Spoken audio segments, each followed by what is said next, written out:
Balik sa GMA Regional TV Live, mga kapuso, nagkaduol na gyud ang pagbukas sa klase karong Agosto 24. Andam na bagyod ang Department of Education ug atong mga magtutudlo nining new normal yun sa kanila sa pag-adapt nining mga kabag-uhan. Karong buntaga mga kapuso, makauban nato head teacher ni siya sa Punta Inganyo sa Dakbayan sa Lapu-Lapu nga usa sab sa nangunay sa mga training alang sa mga magtutudlo, mga webinars nga gipahigayon. Makauban nato Sir Glenny Laping. Good morning, Sir Glenn. Good morning, Sir Nico. Daghang salamat. Thank you so much po, sir, sa pag-uban kanamo. Unsa nakaandam ta, sir, sa opening sa classes? I understand karon puliki pa mo sa mga seminars, mga webinars nga gipahigayon sa mga teachers nato.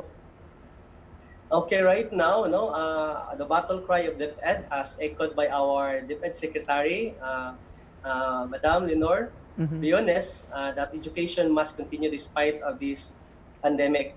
And we, in the Department of Education, we hang onto that battle cry. We hold onto that one because we believe, sir, nga education must continue. So that is why we come up with the different modalities. So most of, according sa among survey, most of the students, of course, opted to choose on the modular distance learning. So we have 4 types of distance learning because according to our survey, not all students are capable of having that technology where they can conduct online, they can attend online classes. With regards sa mga teachers, sir, giunsa to pag-preparar sa atong mga magtutudlo pag-adapt aning new technology? Yes, sir.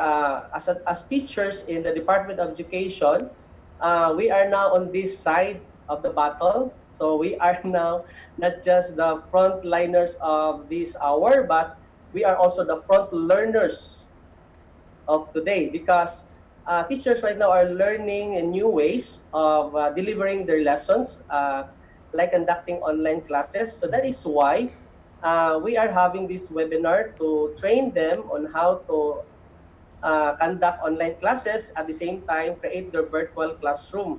The best thing that we can do as teachers is to learn this new way of teaching. That is why we have equipped these teachers in order for us also to conduct our lesson online, to empower our learners using technology. Because right now, our students are very adept in using technology, and our teacher must also catch up with these skills with our students. Because our students learn the way we teach. Virtual classroom na, sir, ang mahitabo sa kaning sa online modality nato. Yes. Yes, sir. Unsay pamaagi, sir, usumurag unsay kalainan jud ani, of course. Lahi jud kayo diferensya kayo sa face-to-face nga setting.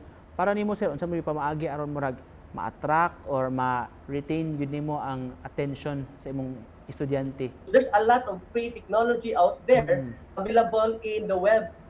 World Wide Web. The only thing that teachers must do is explore.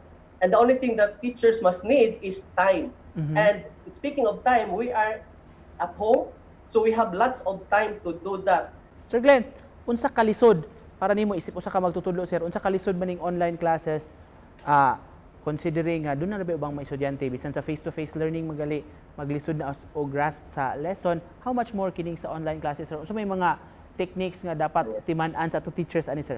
This is the missing piece in teaching because in our traditional teaching, because of our fear of the technology, we deprive these students of their way of learning. So that's what I am talking about a while ago, that we should teach them the way they learn. Sir Glenn, ang online classes mag-need ba gini sa participation sa mga ginikanan o pwede lang mabiyaan nimo ang bata diha while ongoing ang klase? Kay unsa mahitabo, sir, for example, kung both parents are working, walay maka-supervise, samtang nagpadayon ang klase? Yes, that's the best question, sir, that you asked also.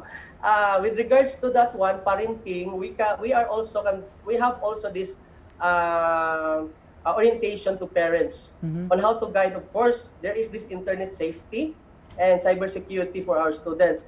In this time, right now, we need the parents to supervise their students. Now, with regards to working parents, it's our that is why we go to our virtual classroom, because here this is a safe space or environment for them, because the students are safe in that platform, even without their parents. This platform is a self-paced Mm-mm. or self-regulating, that students do not really need an adult to supervise, unlike homeschooling. Finally, Sir Glenn, some parents mga right now are apprehensive sending their children or Yes, sir. enrolling their children sa school. Kay, That's true. daghan kay mga uncertainties karong panahon na, di ba, sir? Message lang nimo I agree. nila sa publiko po in general, Sir Glenn. We can do this, and we learn as one. To God be the glory and great things He has done. All right, thank you so much sa pag-uban kanamo karong buntaga. Thank you so much, Mr. Glenn Laping. Thank you, sir. Thank you, sir. God bless. God bless.